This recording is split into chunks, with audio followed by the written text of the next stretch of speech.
আগে তো ভালো আছে। মানে কি ডাক্তার এদিকে?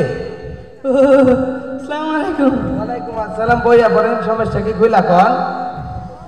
কি যে কব ডাক্তার সাহেব, এইরকম কে পরিবেশটা এইরকম লাগতেছে কে? কেমন লাগে? মানে এইরকম কে? আগে তো ভালো আছিল। শুধু এখানে লাগে নাকি পথে ঘাটে চলতে গেলেও লাগে? এখানে লাগে, যেখানে যায়, রাস্তাঘাটে যায়, মানে যেখানে যায় সব জায়গায় মনে হয় আগে তো ভালো আছিল। ওরে হালাই কাম তো সারছে। বাহে এ তো আপনার কলিজাতে সমস্যা। ডাক্তার সাহেব দেখেন তো, একটু ভালো করে দেখেন। ডাক্তার সাহেব আপনার একটা কথা কই। আবার কি? হেতেন গেছে ঘরে বইয়ের কাছে, হ্যাঁ, মনে হয় যে আগে তো ভালো আছিল। হালাই কাম সারছে, তো কলিজা তো একবারে নষ্ট হয়ে গেছে গা। দেখেন একটু দেখেন, ভালো করে দেখেন। হালাই কাম সারছে তো বাবা করে। আপা আপা করে? হ্যাঁ, আপার লাগেই তো আসছি না। আবার লাগে আছিলেন তো এখানে?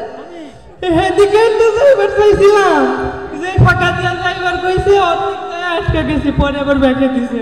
তাহলে তো উপায় নাই কা? কি করা যাবে ডাক্তার সাহেব? তাহলে এখানে বহেন, হ্যাঁ বসি।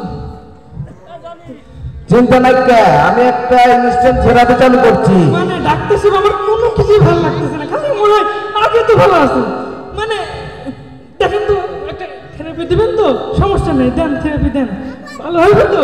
থেরাপি দেওয়ার পরে ভাববেন যে কিভাবে ওইবার চলে যাওয়া যায়। ওই পারে তো যাইবার চাই, কিন্তু জায়গায় তো হয় না, জায়গায় ফেরে পায় না। তাহলে তো প্রতিদিন থেরাপি দেওয়ার লাগবে। থেরাপি, হ্যাঁ যদি কাজ হয় ডাক্তার, আমার তো মনে না হয় আগে ভালো আসছিলাম। দেখেন তো ডাক্তার সাহেব, আজ একটা থেরাপি দিয়ে আমার, তো চলেন যাই। মানে আমার যেন এটা মনে না হয় আগে ভালো আসলাম। ঠিক আছে ডাক্তার সাহেব? ঠিক আছে, চলেন চলেন। পিছনে আসেন।